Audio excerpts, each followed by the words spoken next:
this video I have 2 quick tips that are probably pretty good for general life and will definitely have a good impact on your playing. My name is Josh Gu, and after years of studying the clarinet with some of the best teachers from around the world, I am excited to be sharing my knowledge with you. So go to QuickStartClarinet.com or check the description on this video to see all of the wonderful resources I have to help you reach your clarinet dreams. And of course, subscribe to this channel for weekly clarinet and music tips and tricks. So I wanted to sort of put these 2 tips together because they're both very quick, and the first one really applies to the second one.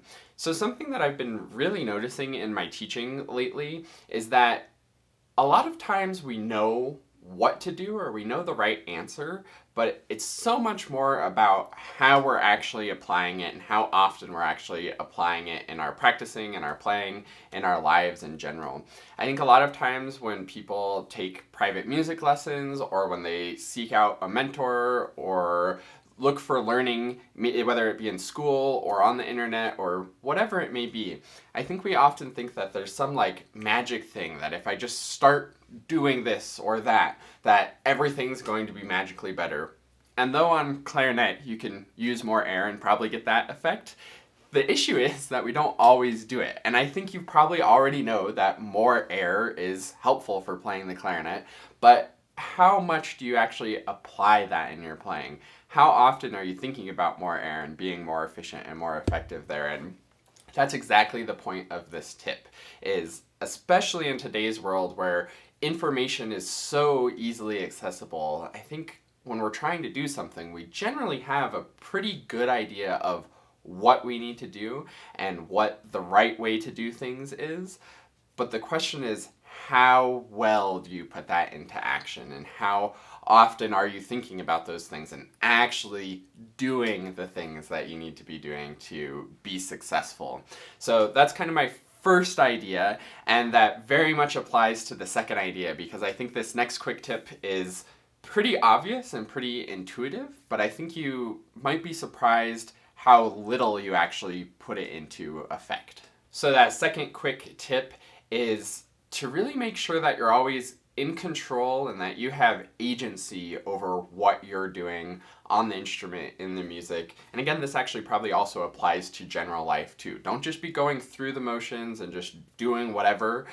Be really deliberate about why you're doing it, what you're wanting to get out of it, and make sure that you're actually the one that's making it happen.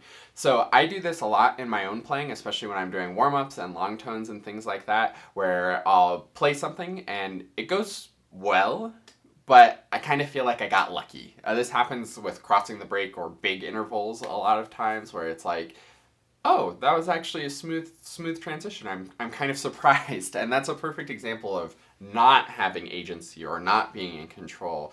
So when I have something like that happen, especially in my warm-ups, I'll go back and do that specific interval again to make sure that I'm the one making it happen and that I know what I need to do to make it happen. So that's pretty much it. That's the idea, is that you want to make sure that you're the one that's making it happen. You're the agent that's directing the instrument to do whatever it does. Because if you get lucky with it coming out well, then you could get unlucky with it coming out bad because you're not the one that's in control. You're not the one making it happen.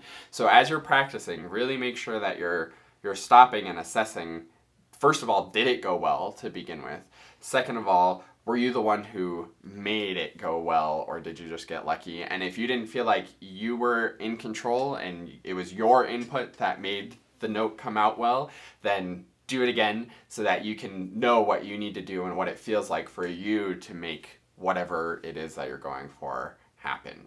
And hopefully you can see how that's related to the first tip, where you may have heard that and thought, well, yeah, duh, like, of course I want to be the one making the notes come out, and I am the one making the notes come out.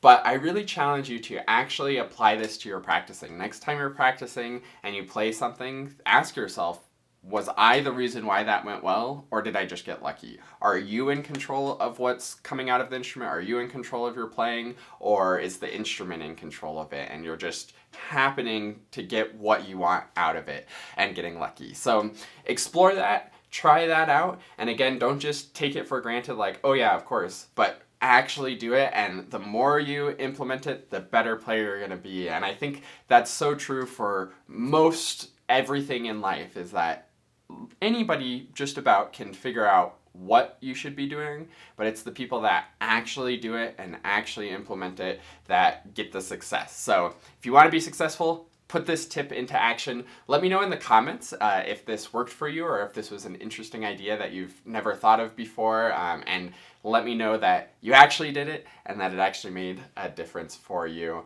And of course, thanks so much for watching this video. Like the video if this was interesting, subscribe to the channel if you want more music and clarinet tips and tricks, and I look forward to seeing you in another video.